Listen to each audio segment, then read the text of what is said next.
প্রথমে নির্বাচন কমিশন তাদেরকে হলো নমিনেশন দিল যারা গত 17 বছরে ঋণ খেলাপি ছিল।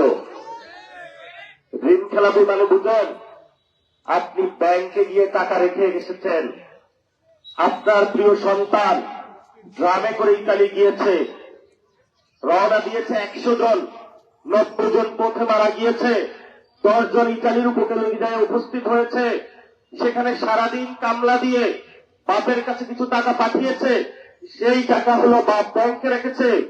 ব্যাংক বলেছে আমি এটা ইনভেস্ট করব, ব্যবসা বাণিজ্য করব, সেখান থেকে তোমাকে কিছু লভ্যাংশ দিব।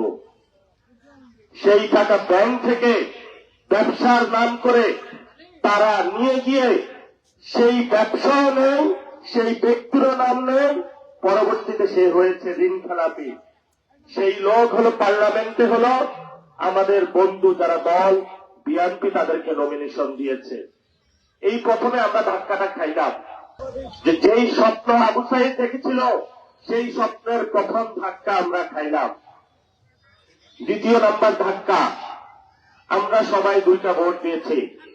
70% জনগণ বাংলাদেশের সংস্কারের পক্ষে ভোট দিয়েছে, যে পুলিশ সংস্কার হবে, পুলিশ থানায় গেলে হলো এমপির লোক হবে, মামলা হবে, এমন হবে না যে সমাজের সবচেয়ে নিপীড়িত নারী তাকে কেউ ডিস্টার্ব করেছে, সে নির্ভয়ে থানায় গিয়ে বলবে ওসি সাহেব মামলা দেন, আজকে আমাকে এখানে নির্যাতন করা হয়েছে।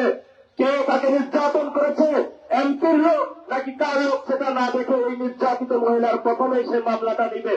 এই জন্য আমরা বাংলাদেশে সংস্কার চেয়েছিলাম।